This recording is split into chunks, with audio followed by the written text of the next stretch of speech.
आज हम एक बड़ी दिलचस्प और गहरी कहानी पर बात करने वाले हैं।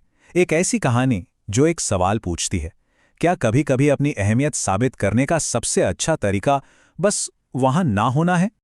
कहते हैं कि दुनिया अक्सर किसी फूल की खूबसूरती तब तक नहीं पहचानती जब तक वो मुरझा ना जाए। और यही कहावत आज की हमारी कहानी का सार है।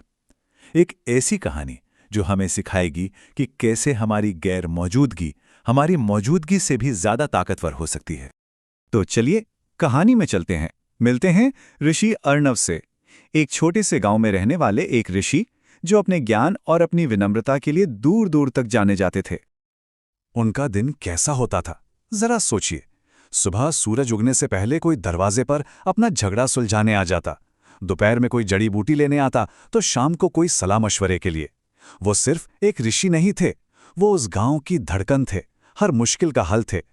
पर होता यह है कि उनकी ये लगातार मदद एक उम्मीद बन गई, कोई तोहफा नहीं रही।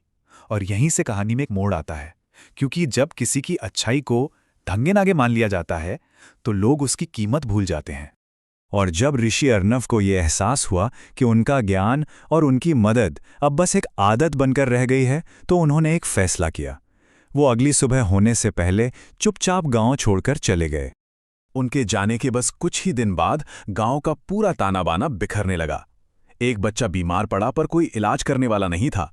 पड़ोसियों में झगड़ा हुआ लेकिन अब कोई सुलह कराने वाला नहीं था। खेतों में आग लगी पर किसी को समझ नहीं आया कि क्या करें। तब लोगों को समझ आया कि ऋषि अर्णव सिर्फ एक इंसान नहीं थे, वो उस गांव की पूरी व्यवस्था थे। इस उथल-पुथल और परेशानी के बीच गांव वालों की आंखों पर बंधी पट्टी आखिरकार उतर गई।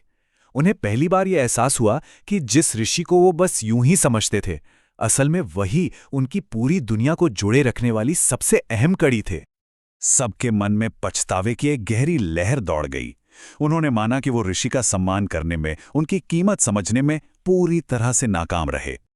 पूरे 7 दिनों तक गांव ने उस खालीपन को झेला, और 7वें दिन जब ये पछतावा बर्दाश्त से बाहर हो गया तो सबने मिलकर एक फैसला किया, वो अपने खोए हुए ऋषि को ढूंढकर वापस लाएंगे। बहुत ढूंढने पर उन्हें ऋषि एक शांत झरने के पास ध्यान में बैठे मिले। उन्हें देखते ही गांव वालों की आंखों में आंसू आ गए और उन्होंने अपनी गलती के लिए माफी मांगी। ऋषि ने शांति से अपनी आंखें खोलीं और वो बात कही जो गांव वाले कभी नहीं भूलने वाले थे। उन्होंने कहा, अगर लोग तुम्हारी कीमत ना समझें तो उन्हें कुछ समय तुम्हारे बिना रहने दो। उनकी दुनिया हिल जाएगी और तभी वो तुम्हारा असली मोल समझेंगे। उन्होंने समझाया कि कभी-कभी शब्दों से अपनी कीमत बताना बेकार होता है। इसके बजाय लोगों को वो खालीपन महसूस करने देना चाहिए जो आपके बिना पैदा होता है। इसी को कहते हैं अनुपस्थिति की चुभन, एक ऐसा सबक जो बहस से नहीं, एहसास से सीखा जाता है। तो इस पुरानी कहानी का आज के जमाने में क्या मतलब है? ये सिर्फ एक कहानी नहीं है, बल्कि आत्मसम्मान पाने की एक बहुत ही ताकतवर रणनीति भी है। जरा सोचिए, एक तरफ है शब्दों से अपनी कीमत साबित करना। जब कोई ऐसा करता है तो लोग अक्सर उसे नजरअंदाज कर देते हैं। ये थोड़ा बेचारगी भरा भी लग सकता है। लेकिन दूसरी तरफ है अनुपस्थिति। जब आपकी गैर मौजूदगी बोलती है तो उसे कोई नकार नहीं सकता। ये बिना एक शब्द कहे आपके मूल्य का ऐलान करती है। तो इस पूरी कहानी का सबक क्या है? सबक यह है कि कभी-कभी सबसे समझदारी भरा कदम पीछे हटना होता है, अपनी कीमत बताने के लिए नहीं, बल्कि दूसरों को उसे महसूस कराने के लिए। ठीक वैसे ही जैसे डूबता हुआ सूरज ही रात को तारों की रोशनी दिखाता है।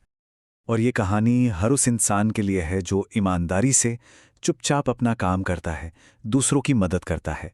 ये बात हमेशा याद रखने वाली है कि किसी की मौजूदगी एक आशीर्वाद की तरह होती है, और आशीर्वाद की कीमत भले ही देर से समझ आए, पर जब समझ आती है तो बहुत गहराई से महसूस होती है। और आखिर में ये कहानी हमें एक बहुत गहरे सवाल के साथ छोड़ जाती है। एक ऐसा सवाल जो हम सबको अपने जीवन के बारे में सोचने पर मजबूर करता है कि हमारी अनुपस्थिति दुनिया को क्या सिखा रही है।